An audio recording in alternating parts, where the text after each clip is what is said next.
And welcome back to another Sportsnaut interview. And today we are joined by our newest team member at sportsnaut.com, and that is Crissy Froyd. And Crissy will be covering college football for us as well as some NFL. And we're very happy to have her as a part of the family now. And Crissy, we're also very happy to have you joining us here in this interview today. How you doing? Good. How are you? I'm great. Like I said, glad to have you as a part of the team. I'm excited to see some of your work as it comes out, and I'm sure our viewers will be as well. What we're going to do today is we're going to talk college football. And, to me, when I think about college sports, I always think about coaches first before players. So that's where we're going to start the conversation. We're going to go through a couple of different coaches and their programs and discuss where they are as we enter the season, which is, as we know, week 0 kicks off this week on Saturday with 4 games. And I'm very excited about that. But let's first start with the big one, and that's Alabama. Nick Saban decided to retire after 17 years as the head coach for the Crimson Tide. And now Kalen DeBoer steps in. He's got big shoes to fill. He had a couple successful seasons with Washington, but I just want to get some of your thoughts on DeBoer as he now looks to try to fill that void left behind by the great Nick Saban. Yeah, I think there should be a lot of respect for Kalen DeBoer moving into this position because you just look at what he was able to do with Washington. I mean, elevated that program to just about the highest stage you possibly could. I mean, in a way that I don't think that people necessarily expected him to. Very, very legitimate head coach. But when you think about Alabama, it's going to be one of the most watched teams this season because it's the question of, can Alabama return to its former glory under a coach that is not named Nick Saban? And then you look at kind of some of the stuff they've been able to do in the transfer portal. You look at the quarterback who's Jalen Milroe, just some things like that, kind of the offensive line, some things that they bring back. And Alabama has the makings between the coach, the confident, composed coach that Kalen DeBoer is, and some of the players that they have on the roster and the potential of Jalen Milroe that makes us say maybe this can be a 10-win team. But I personally see Alabama as an 8-4 or a 9-3 team because transition is transition. You can have everything looking good on paper, and a lot does look good on paper. But let's face it, Alabama is not the dynasty team that it used to be, and it's going to take some getting used to moving into this new era. And Jalen Milroe really liked what he was able to do on the up toward the end of last season. But let's not forget about the inconsistency that he showed at certain points. And I want to see that he's for real. And so between that transitional phase and then Jalen Milroe, can he repeat what he was doing down that final stretch? I'm not sold on Alabama as a 10-win team, to be honest with you. Interesting take there. I do see the AP poll came out last week, and Alabama ranked number 5, at least in that first initial poll. And I agree with you, Jalen Milroe. I'd like to see a little bit more from him. I think he did some good things down the end of the season, but I want to see it again for another full season here before I fully commit to him. And I do see he is a Heisman candidate this year, so that should help ease in that transition for Kalen DeBoer. I want to move on to another coach and program, and that's Ohio State and Ryan Day. I think it's kind of a big year for him. They did lose 3 straight seasons now to Michigan, and Jim Harbaugh moved on, so that should help things for him. But I look at that program, they hit the transfer portal real hard in the off season. And, I'm not suggesting that this is his job is in jeopardy at all, but I do feel like this is a really big year for Ryan Day in Ohio State. What do you think about that? Yeah, I think you're absolutely right. I mean, there's no question that Ryan Day has accomplished a lot of good with this program, but the bar is simply a little bit higher when you're coaching for a team that is called Ohio State. Yeah. I think the fans are sick and tired of watching them lose to the Michigan Wolverines. How they handle that moving forward is going to be something to watch, and they want a national title. And I think that no one is going to view Ryan Day in that light fully, and that the fans are not going to be satisfied until they accomplish that, which sounds kind of crazy to say because he went 56-8 in his first 64 games.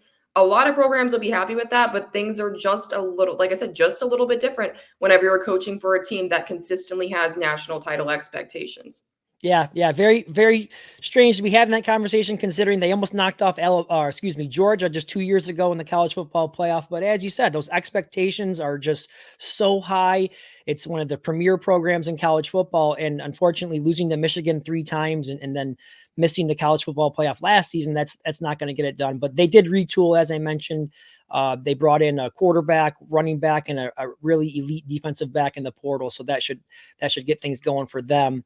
The third coach and program that I want to ask you about, he got a lot of the headlines last year, and I'm talking about Coach Prime, Deion Sanders with Colorado last year. Things got off to a good start in the first couple of weeks for them, but the season did not end the way they wanted to.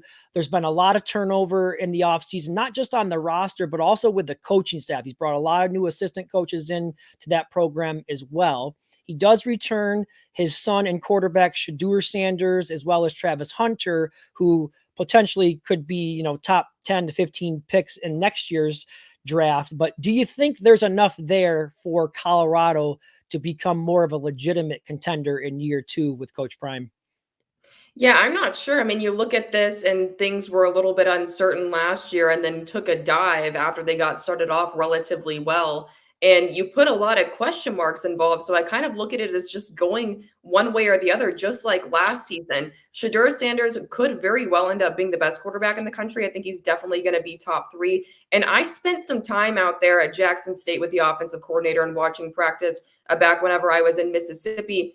And you just watched Shedeur Sanders play, and it was like you saw these little minor tweaks that he needed to make. But other than that, he was just about perfect, really from early on in his career. So the only thing about it is that I don't feel like he had the proper offensive line, the really fully the proper supporting cast last season. And no talented player, I don't care how good they are, can do it all by themselves. I think Carson Beck's the best quarterback in the nation. But I mean, if you put him on a team with a really bad supporting cast and really bad offensive line, I'm not sure that he does as well as the Georgia Bulldogs do year in and year out. So really 50-50, like one of the biggest wild card teams in the nation. They were one of the biggest wild card teams in the nation last season. So how they capitalize on some of that turnover, and hopefully for them it's for the positive, is going to be something to keep an eye on. But I mean, I truly could see it going either way.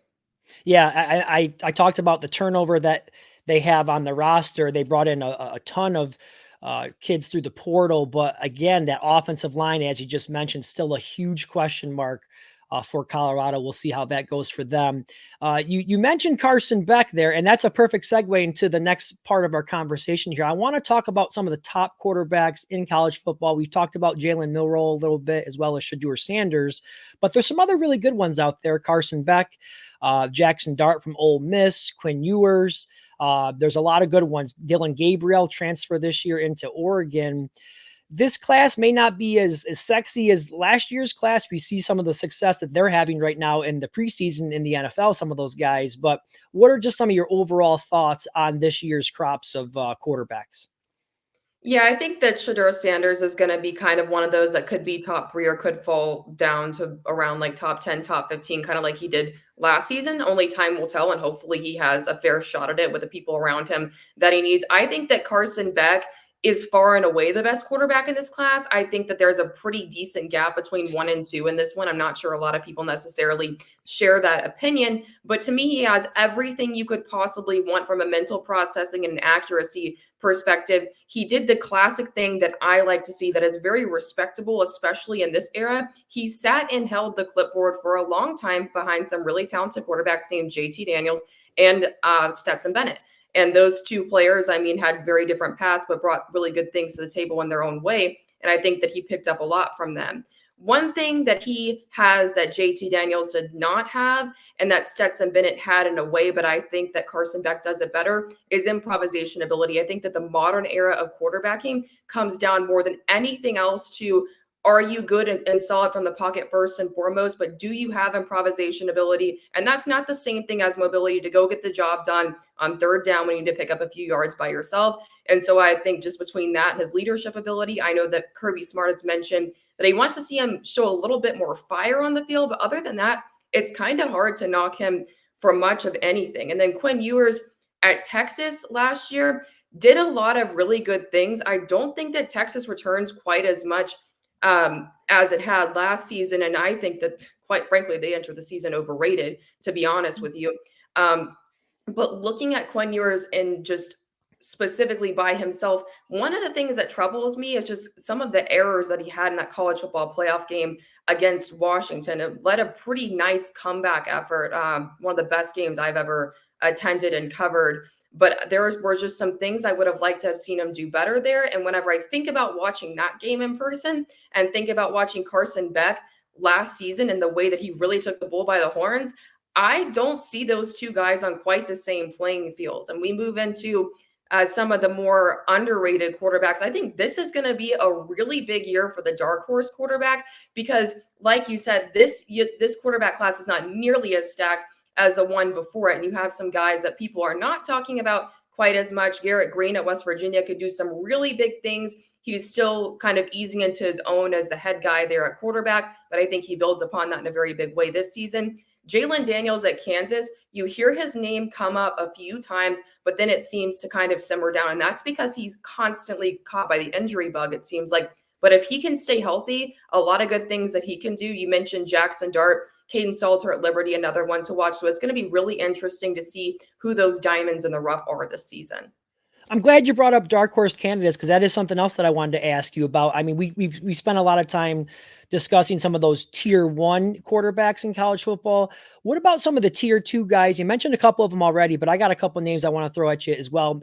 I think they kind of fit into that maybe tier 2 category that maybe you wouldn't be surprised by the end of the season. Maybe they're in the discussion for the Heisman. I'm talking about Cam Rising with Utah, Cam Ward, who's a transfer now into Miami, Riley Leonard, another transfer with Notre Dame, and then the other big transfer that Ohio State landed, Will Howard. What do you think about some of those guys?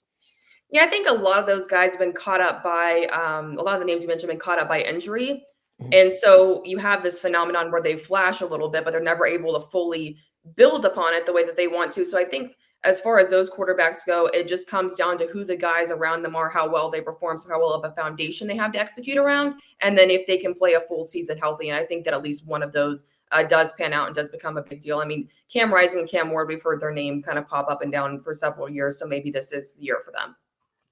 Earlier in the conversation, you mentioned Texas and how you feel they might be a little bit overrated right now. We did have the AP poll come out for the first time last week. Just looking through some of where these teams landed, are there any other teams that you think were maybe ranked a little bit too high or even a little bit too low in that first initial poll that we saw last week? Yeah, Texas is the one that stands out to me the most. I think for the better part of it, they got it right. One team to watch out for, though, is a potential dark horse that could go either way is Miami under Mario Cristobal. You think about the success in the transfer portal, players like Damian Martinez in the fold, and then they have some good talent, pretty solid on either side of the ball. So you kind of think about what they can do and how they can capitalize there. So that's going to be interesting to watch how maybe they move up or down. Ole Miss, I think, is another team that can build upon what they've done. They've had a lot of success under head coach Lane Kiffin, and then Penn State. Just a super, super easy schedule. So you think about how good can that team be? And then with the ease of the schedule, how many wins do they finish out with? And then Drew Aller, what is his potential? So kind of interesting storyline to follow over there as well. Yeah, absolutely. I'll get you out of here on this one. As we know, college football is going through a lot of significant changes, as college sports has over the years with the NIL and transfer portal. There's more changes going on in college football with conference realignment this year, as well as the expanded 12-team college football playoff. I want to ask you about the realignment real quick here. When you look at where some of these teams are now playing in the conferences and some of the matchups that we'll see in potential matchups, is there any particular conference that you look at that you think is more intriguing than the others and you're really excited to see? Well, I think they're all intriguing because they're all so different now. I mean, the Yeah. Pac-12, it doesn't even exist anymore. I think this is probably an easy answer, but I'll say it anyway. I think the SEC. This is the most shakeup we've seen in the SEC in so long. And Oklahoma and Texas, I feel like, are both such wild card teams. And you'll see people on both sides of the spectrum there in terms of their expectations. So where they fall in to that total of teams is going to be really interesting to see just whenever we see the final year's ranking at the end of this season. Yeah. Well said. And great insight by you, Crissy. Again, the newest member of the Sportsnaut team. Be on the lookout for some of her content, both video content and written content. You can follow Crissy at Crissy_Froyd. I encourage you to do that. And Crissy, thank you so much for making some time for us today. Absolutely. Thank you so much.